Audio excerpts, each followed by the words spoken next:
हर हर महादेव मित्रों, आज एक बार फिर आपका स्वागत है हमारे YouTube चैनल धर्म ज्ञान सागर में। मित्रों, आज फिर एक नई कहानी, एक नया वीडियो लेकर के हम हाजिर हुए हैं। आज की जो कहानी है, आज का जो प्रसंग है, यह बड़ा ही मोटिवेशनल है, बड़ा ही ज्ञानवर्धक है। मित्रों, एक मैना ने बताया कि चाहे कितने भी सगे हों, लेकिन यह 3 लोगों कभी अपने नहीं हो सकते, एक ना एक दिन जरूर डसते हैं। मित्रों, कहानी शुरू करने से पहले अगर आप हमारे चैनल पर पहली बार आए हैं तो चैनल को सब्सक्राइब करें, बेल आइकन ऑन करें, अच्छे कमेंट किया करें ताकि हर आने वाले वीडियो का नोटिफिकेशन सबसे पहले आपको मिले और आप उसका फायदा उठा सकें। तो शुरू करते हैं मित्रों आज की यह प्यारी सी कहानी, यह प्यारा सा वीडियो। मित्रों, प्राचीन समय की बात है। किसी नगर में एक सेठ रहा करता था। वह सेठ बहुत ही धनवान था। उसके घर में किसी चीज की कोई कमी नहीं थी। वह अकेला ही अपना जीवन निर्वाह कर रहा था। उसके कोई बीवी बच्चे नहीं थे। मित्रों, वह सेठ बुरी आदतों के चलते अक्सर वैश्यालय में जाया करता था और वैश्या के साथ समय बिताया करता था। इस प्रकार वह सेठ अपना जीवन व्यतीत कर रहा था। मित्रों, सेठ के जीवन में और कोई तो था नहीं जो उसे गलत कार्य करने से रोकता और उसे समझाता। वह जितना भी धन कमाता, जितना भी धन अर्जित करता, पूरा धन वह अपनी गलत आदतों के चलते खर्च कर दिया करता था। उसके पास कुछ भी नहीं बचता था। धीरे धीरे सेठ को एक वैश्या से प्रेम हो जाता है। वह वैश्या इस बात को जानती थी कि यह सेठ बहुत धनवान है, इसका नगर में बहुत बड़ा मकान है और इसके घर में किसी चीज की कोई कमी नहीं है। मित्रों, वैश्या सेठ के धन से प्रेम करती थी, परंतु वह सेठ वैश्या से प्रेम कर बैठा था। अब वैश्या सेठ को अपने प्रेम जाल में फंसाती है और कहती है कि सेठ जी, मैं आपके साथ विवाह करना चाहती हूँ, आपकी धर्मपत्नी बनना चाहती हूँ। सेठ कहता है कि ठीक है प्रिय, मैं भी तुमसे बहुत प्रेम करता हूँ और मैं तुम्हें अपनी पत्नी बनाना चाहता हूँ। मुझे कोई फर्क नहीं पड़ता कि समाज क्या कहता है, नगर वाले क्या कहते हैं, मैं तुमसे विवाह अवश्य करूँगा। अब मित्रों, वह वैश्या और सेठ दोनों मंदिर में जाकर विवाह कर लेते हैं। दोनों के विवाह को देखकर नगर में सभी लोग बड़े नाराज थे, बड़े दुखी थे, क्योंकि वह सभी जानते थे कि सेठ ने एक वैश्या से विवाह किया है और यह उचित नहीं है। परंतु मित्रों, सेठ और वह वैश्या अपने घर में अब हंसी खुशी रहने लगते हैं। सेठ बड़ा प्रसन्न था।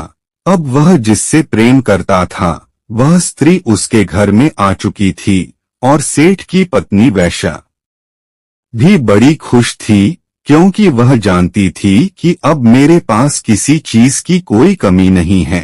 सेठ का पूरा धन अब मेरा है। मित्रों, सेठ तो वैश्या के प्रेम में अंधा हो चुका था। उसे कुछ भी दिख नहीं रहा था। धीरे धीरे वह वैश्या सेठ से उसका धन छीनने लगती है, उसका धन खर्च करने लगती है।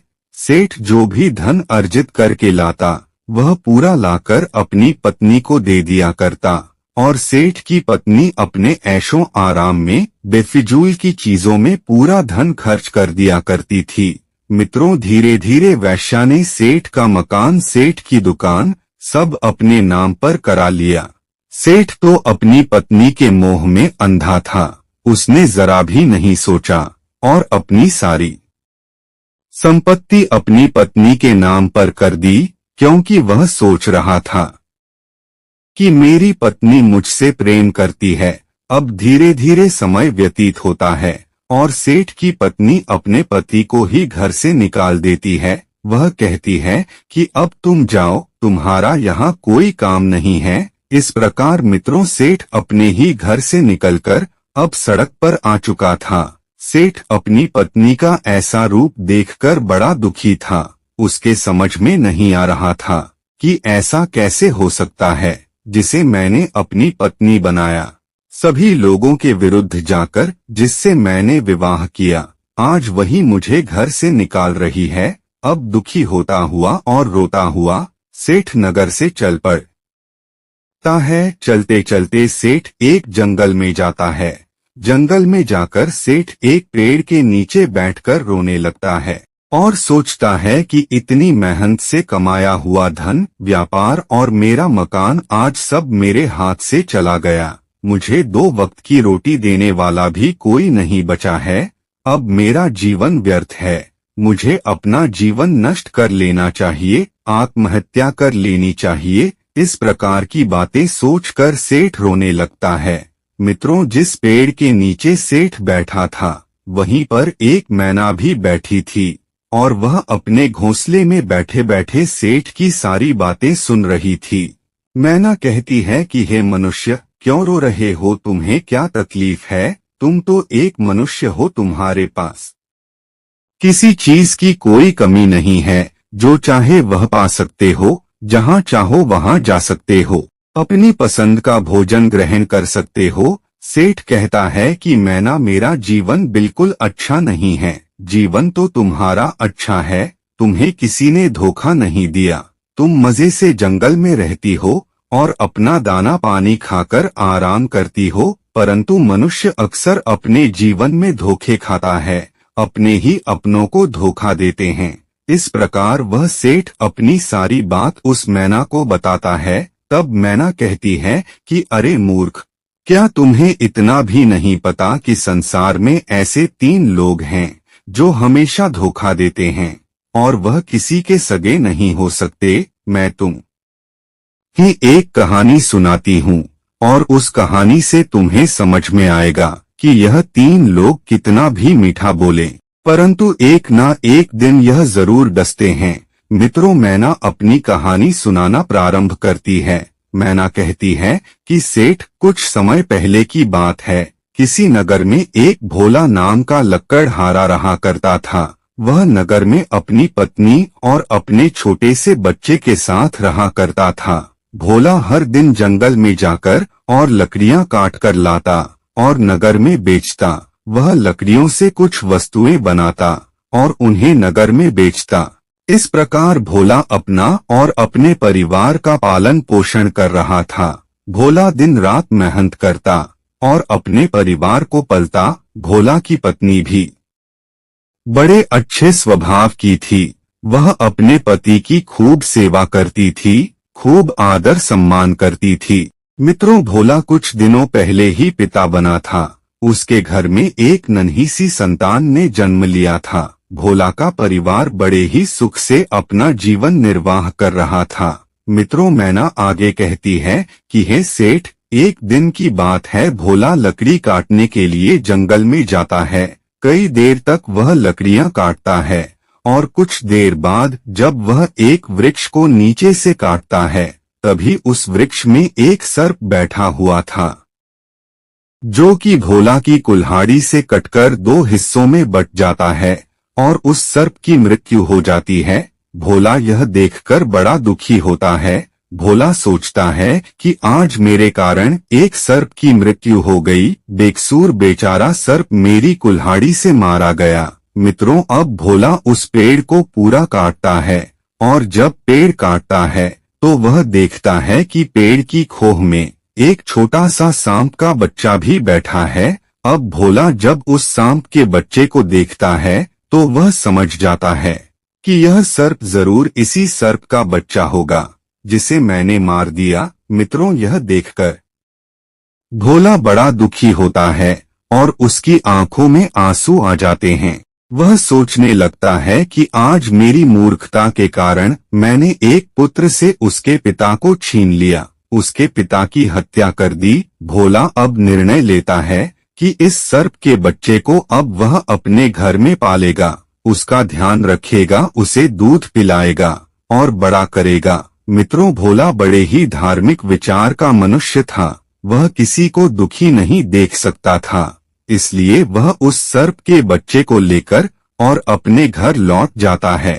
पूरी लकड़ियां लेकर अपने घर में जब वह आता है तो भोला की पत्नी पूछती है कि स्वामी, आप यह सर्प क्यों लेकर आए हो? घर में हमारा नन्हा सा बालक रहता है, अगर इस सर्प ने हमारे पुत्र को कोई नुकसान पहुंचा दिया तो क्या होगा? तब भोला कहता है कि प्रिय, आज इस बेचारे सर्प के पिता की मैंने हत्या कर दी। अब यह छोटा सा सर्प का पुत्र किस प्रकार अपना जीवन निर्वाह करेगा? अब हमें ही इसे पालना पड़ेगा। और सर्प का पुत्र हो या मनुष्य का क्या फर्क पड़ता है? पुत्र तो पुत्र होता है, सभी भगवान के पुत्र हैं। मित्रों, अपने पति की ऐसी बातें सुनकर भोला की पत्नी सर्प के बच्चे को घर में रखने के लिए तैयार हो जाती है और वह कहती है कि स्वामी, आप कहते हैं तो मैं आपकी बात मान लेती हूँ। अगर हमारे कारण इसके पिता की मृत्यु हुई है तो हमें ही इसे पालना चाहिए, इसे दूध पिलाना चाहिए। अब मित्रों, भोला सर्प के बच्चे को अपने घर में रख लेता है और उसका खूब ध्यान रखता है, उसे दूध पिलाता है, उसकी सेवा करता है। इधर मित्रों, जंगल में वह नाग उस वृक्ष के पास मरा हुआ पड़ा था, 2 टुकड़ों में कट चुका था। कुछ देर बाद उस नाग की पत्नी नागिन लौट कर आती है तो वह देखती है कि उसके पति की किसी ने हत्या कर दी है, उसे काट दिया है। मित्रों, यह देखकर वह नागिन बड़ी दुखी होती है। अपने पति को 2 टुकड़ों में देखकर नागिन बहुत विलाप करती है, बहुत रोती है। नागिन जब आगे बढ़कर देखती है तो वह देखती है कि उसका पुत्र भी नहीं है। अब नागिन और भी ज्यादा रोने लगती है। नागिन सोचती है कि जरूर मेरे पति की जिसने हत्या करी है वही मेरे पुत्र को लेकर गया होगा।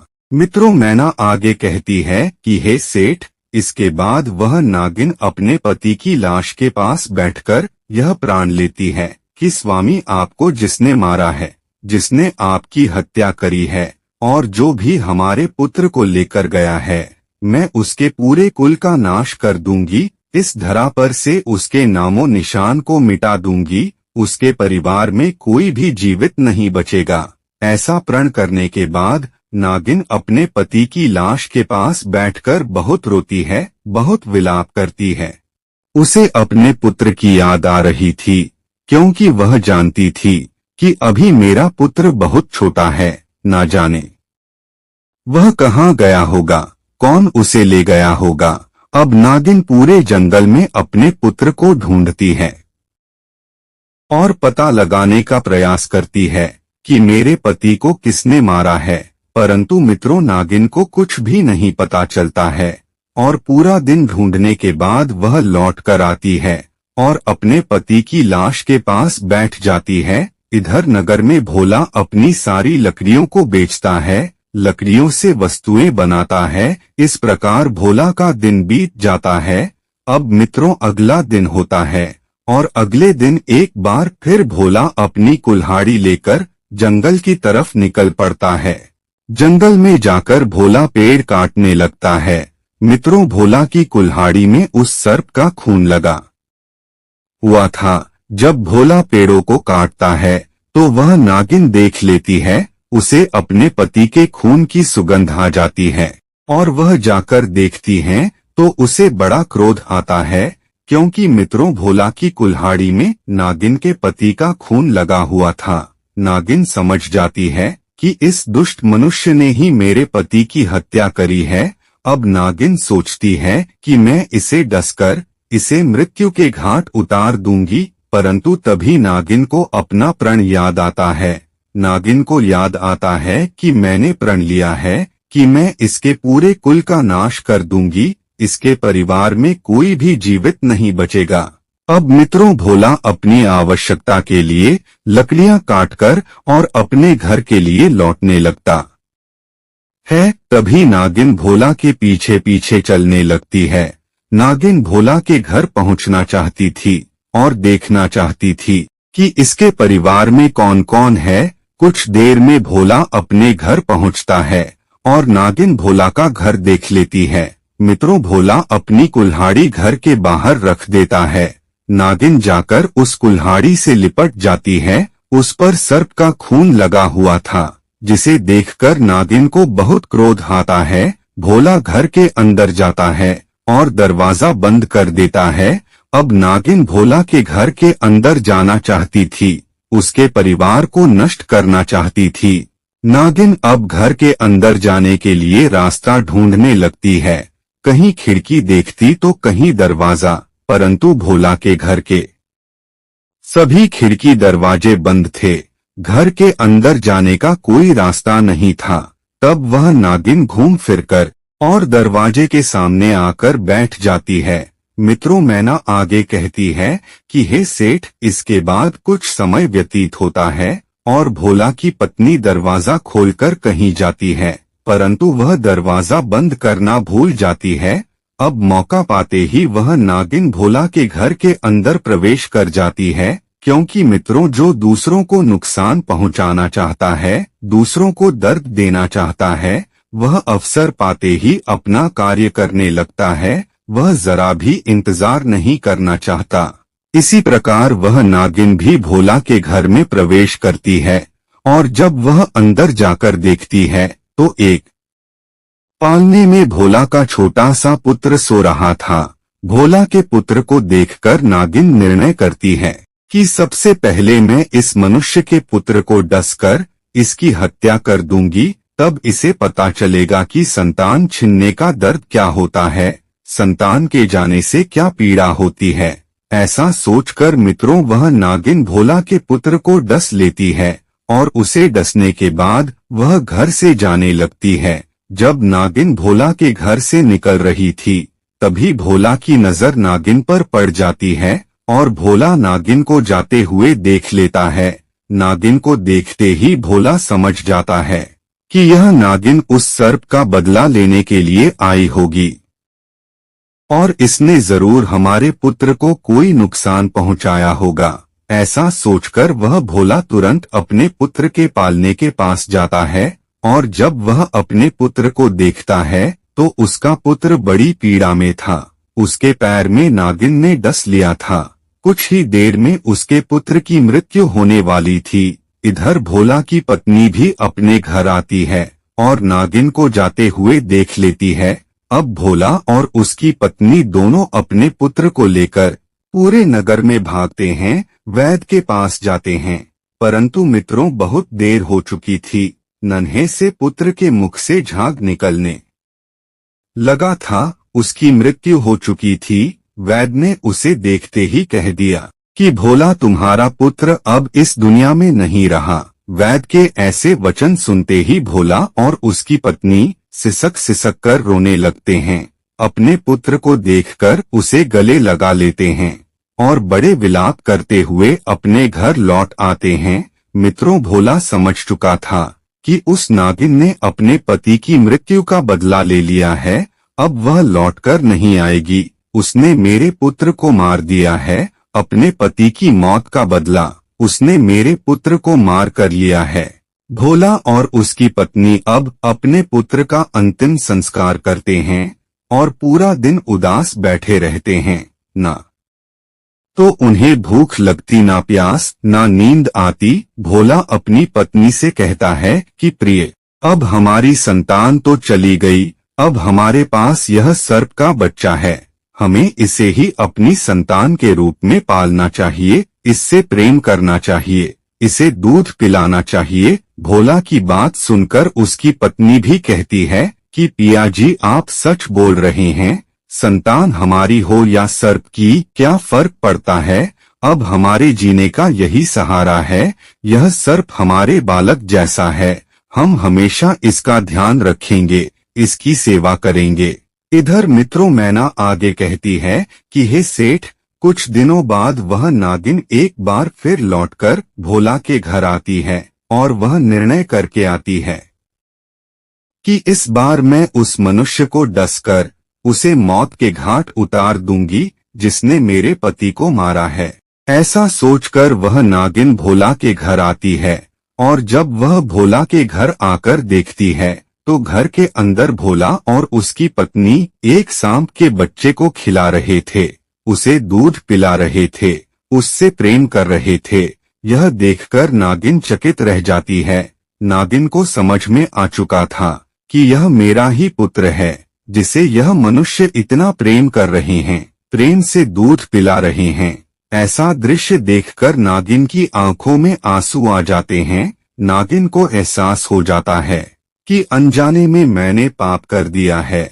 नागिन सोचती है कि जरूर इस मनुष्य ने भूलवश मेरे पति को मार दिया होगा, परंतु मैंने जानकर और क्रोध में आकर इसके पुत्र की हत्या कर दी। ऐसा सोचकर वह नागिन बड़ी दुखी होती है और रोती हुई जंगल में लौट जाती है। मित्रों, नागिन को बड़ा दुख हो रहा था। वह जाकर अपने पति की लाश के पास बैठ जाती है और सोचती है कि मैंने तो उस मनुष्य से उसके पुत्र को छीन लिया, परंतु वह मेरे पुत्र को खिला रहा है, मेरे पुत्र की देखभाल कर रहा है। इतना अच्छा मनुष्य भला किसी को कैसे मार सकता है। मित्रों, अब वह नागिन शिवजी के मंदिर जाती है और जाकर के शिवजी की पिंडी से लिपटकर रोने लगती है। शिवजी से प्रार्थना करती है कि प्रभु, आप तो हमारे आराध्य हैं, हम आपके सेवक हैं। आज हम बहुत पीड़ा में हैं, हमारी सहायता करिए। उस भले मनुष्य के पुत्र को मैंने मौत के घाट उतार दिया है, परंतु वह मेरे पुत्र का ध्यान रख रहा है, मेरे पुत्र को पाल रहा है। मेरी विनती सुनिए प्रभु, उस मनुष्य को एक बालक प्रदान करिए, उसके घर में जो खुशियां थीं उसे लौटा दीजिए। ऐसी प्रार्थना वह नागिन भगवान भोलेनाथ से करती है। अब मित्रों, भोलेनाथ अपनी लीला रचते हैं और अगले ही दिन एक कुम्हार और कुम्हारिन अपने छोटे से बालक को लेकर दौड़ते हुए भोला के घर पहुंचते हैं और कहते हैं कि भाई साहब, हमारे पुत्र को बचा लीजिए, कुछ लुटेरे हमारे पीछे पड़े हैं, वह हमें मार देंगे और हमारे पुत्र को भी मार देंगे। आप हमारे पुत्र को अपने पास रखिए, हम लौटकर इसे ले लेंगे। इतना कहकर वह कुम्हार और कुम्हारिन अपना पुत्र भोला की गोद में दे देते हैं और भागते हुए आगे चले जाते हैं। उनके पीछे कुछ लुटेरे लगे हुए थे। मित्रों, पूरे दिन भोला कुम्हार और कुम्हारिन का इंतजार करता है, परंतु वह दोनों अपने पुत्र को लेने नहीं आते हैं। अब अगले दिन भोला जंगल के लिए निकलता है। तब वह देखता है कि एक खेत में वह दोनों कुम्हार और उसकी पत्नी मृतक पड़े हुए हैं। किसी ने उनकी हत्या कर दी है। यह देखकर भोला बड़ा दुखी होता है। सोचता है कि लुटेरों ने बेचारे पति पत्नी को मार दिया। इतनी छोटी उम्र में उनके पुत्र के सर पर से माता पिता का साया हट गया। ऐसा सोचकर भोला बड़ा दुखी होता है। अब मित्रों, भोला और उसकी पत्नी उस बालक को अपना पुत्र मान लेते हैं और भगवान का बहुत बहुत धन्यवाद करते हैं कि हे भगवान, तूने हमसे हमारा पुत्र छीना, परंतु हमें दूसरा पुत्र दे दिया। ऐसा सोचकर अब वह भोला और उसकी पत्नी नाग के पुत्र की और कुम्हार के पुत्र की दोनों की परवरिश करते हैं, दोनों को पालते हैं, दोनों को प्रेम करते हैं। कुछ दिन बाद वह नागिन एक बार फिर भोला के घर आती है। वह देखना चाहती थी कि क्या भोला सच में इतना अच्छा मनुष्य है या यह दिखावा कर रहा है। नागिन द्वार पर से देखती है तो भोला और उसकी पत्नी बात कर रहे थे। भोला कहता है कि प्रिय, हमारा पुत्र चला गया तो क्या हुआ, भगवान ने हमें 2 पुत्र दिए हैं, एक तो यह नाग का पुत्र और एक ये कुम्हार का पुत्र। यह दोनों हमारे ही पुत्र हैं, हमें इन्हें पालकर बड़ा करना है, इनकी सेवा करनी है, इन्हें प्रेम करना है। मित्रों, ऐसी बातें सुनकर नागिन बड़ी प्रसन्न होती है। वह समझ चुकी थी कि यह मनुष्य बड़े ही अच्छे स्वभाव का है और जरूर यह किसी परमात्मा का स्वरूप है। भोला और उसकी पत्नी दोनों ही नाग और कुम्हार के पुत्र को बड़ा प्रेम कर रहे थे, भोजन खिला रहे थे, दूध पिला रहे थे। नागिन यह देखकर रोने लगती है और अपने आप को बहुत कोसती है कि मैंने इस भले मनुष्य के पुत्र को मार दिया। नागिन सोचती है कि मेरे पति की मृत्यु हो गई, मैंने इतना बड़ा पाप कर दिया, अब मुझे जीने का कोई अधिकार नहीं है। ऐसा सोचकर नागिन अब भोला के घर में प्रवेश करती है। भोला नागिन को देखकर डर जाता है और अपने दोनों ही बच्चों को अपने गोद में उठा लेता है। यानी सर्प के बच्चे को भी उठा लेता है और कुम्हार के पुत्र को भी उठा लेता है और पूछता है कि नागिन, अब तुम क्यों लौट कर आई हो। मित्रों, वह नागिन एक इच्छाधारी नागिन थी। वह एक स्त्री का रूप धारण करती है और भोला से कहती है कि हे भले आदमी, मुझे माफ करना, मैंने क्रोध में आकर और बदला लेने के लिए तुम्हारे पुत्र को डस लिया, परंतु तुम तो बहुत ही अच्छे मनुष्य हो जो दूसरों के बच्चों को पाल रहे हो, दूसरों के बच्चों को इतना प्यार कर रहे हो। मित्रों, अब वह नागिन अपनी नागमणि भोला को देती है। वह कहती है कि भोला, हमारी प्रजाति सर्प की प्रजाति है और हम कभी किसी के सगे नहीं होते, कभी भी किसी को भी डस लेते हैं। मेरा पुत्र एक शार्प है, तुम्हें इस पर ज्यादा भरोसा नहीं करना चाहिए। अब यह बड़ा हो चुका है, अपना जीवन खुद निर्वाह कर सकता है, तुम्हें इसे छोड़ देना चाहिए। अगर तुम इसे अपने घर में रखोगे तो हो सकता है यह किसी को डस ले और तुम्हारे पुत्र को या तुम्हारी पत्नी को नुकसान पहुंचा दे। तुम यह नागमणि रख लो, अगर इसने किसी को डसा तो तुम इस नागमणि को उसके ऊपर रख देना, वह मनुष्य तुरंत स्वस्थ हो जाएगा और उसकी मृत्यु नहीं होगी। अब भोला वह नागमणि नागिन से ले लेता है और अपने पास रख लेता है। नागिन आगे कहती है कि हे मनुष्य, अब मैं तो जा रही हूँ, परंतु जाते जाते मैं तुम्हें 3 बातें बताना चाहती हूँ, ध्यान से सुनो। मित्रों, नागिन कहती है कि भोला, यह 3 लोग चाहे जितने भी सगे हों, परंतु यह कभी सगे नहीं हो सकते। एक ना एक दिन यह 3 लोग जरूर डसते हैं। नंबर 1, वैश्या। वैश्या कभी किसी की सगी नहीं होती हैं, एक ना एक दिन वह धोखा अवश्य देती हैं। नंबर 2, मनुष्य के रूप में सर्प की प्रवृत्ति रखने वाले लोग। कई लोग संसार में सर्प जैसे धोखेबाज होते हैं जो अपने ही सगे संबंधियों को अपने फायदे के लिए डस लेते हैं और उन्हें लूट लेते हैं, उनका नुकसान करते हैं। ऐसे लोगों से दूर रहना चाहिए। नंबर 3, अधिक धन की इच्छा रखने वाले। जो लोग धन के लालच में रहते हैं वह अक्सर अपनों को ही धोखा देते हैं, अपने फायदे के लिए मीठा बोलते हैं, परंतु समय आने पर पेट में छुरा घोंपते हैं। ऐसे लोगों से दूर रहना चाहिए। मित्रों, इतनी बात वह नागिन भोला से कहती है और उसके बाद वह नागिन का रूप धारण करती है और जंगल में लौट जाती है। नागिन अपने पति की लाश के पास जाकर अपने प्राण त्याग देती है और इधर वह भोला कुछ दिनों बाद नागिन के पुत्र को जंगल में छोड़ देता है, क्योंकि अब वह कुछ बड़ा हो चुका था और अपना ध्यान रख सकता था। भोला नागिन और उसके पति सर्प का दाह संस्कार करता है और नाग नागिन को स्वर्ग की प्राप्ति होती है। भोला कुम्हार के पुत्र का लालन पालन करता है, उसे अपना पुत्र मानता है। मित्रों, इतनी कहानी वह मैना उस सेठ को सुनाती है और सेठ को बात समझ में आ चुकी थी कि इन 3 लोगों पर कभी आंख बंद करके भरोसा नहीं करना चाहिए, एक ना एक दिन यह जरूर डसते हैं। तो मित्रों, हमारी आज की यह कहानी यहाँ समाप्त होती है। हम उम्मीद करते हैं कि आपको हमारी आज की यह कहानी पसंद आई होगी और आप इससे ढेर सारी शिक्षा लेंगे। मिलते हैं अगली नाम चर्चा के साथ अगले वीडियो में, तब तक के लिए हर हर महादेव। धन्यवाद।